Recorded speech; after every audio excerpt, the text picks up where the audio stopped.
Juggling Your Finances, Strategies for Improving. Written by M.L. Humphrey. Narrated by J. Scott Bennett. Introduction. In the Juggling Your Finances, Getting Started, Earn, Spend, Own, O Guide, we figured out where you stand financially. Next, in the Juggling Your Finances, Judging Your Financial Health Guide, we looked at what those numbers actually mean in terms of living the life you want to live. Maybe, through that process, you realized that you spend more than you earn each month, or that you don't have any money saved to get you through a rough spot. Or you're doing just fine, but you want more out of life, like a 2-week vacation sailing the Mediterranean. Well, now it's time to talk about strategies for improving your financial health. There are a number of strategies you can use. Some are basic tricks to fool you into saving more or spending less, and some require a complete overhaul of your life. What works for you will depend very much on your unique situation and needs.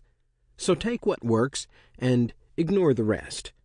Although, if you find that you're still not getting to where you need to be, you might want to circle back and see if you should try one of the tips you skipped the first time around.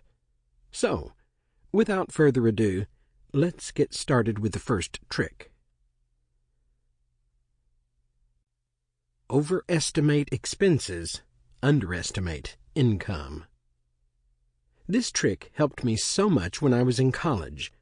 It's harder to pull off now when you can access your bank account balance online 24/7.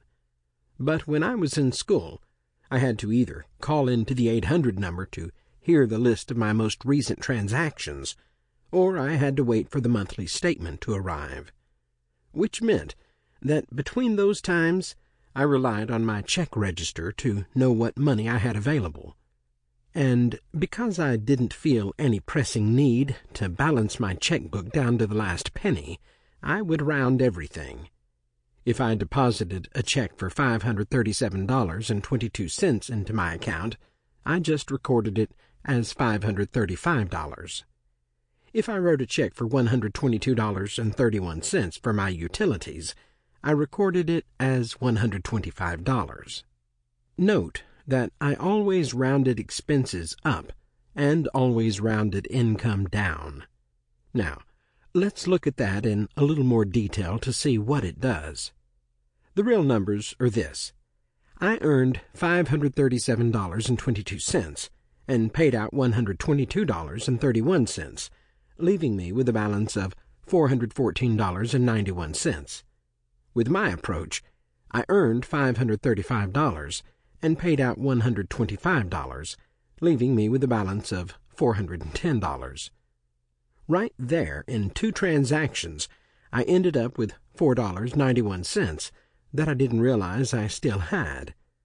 My check ledger would read $410, and that's what I'd assume was available for me to spend, which was great for me, because I was living close enough to the edge that right towards the end of the month, I needed a little extra. That's when I'd go through and find out what my actual bank account balance was, and find that I had $45 more than I thought, which would pay for groceries for the week.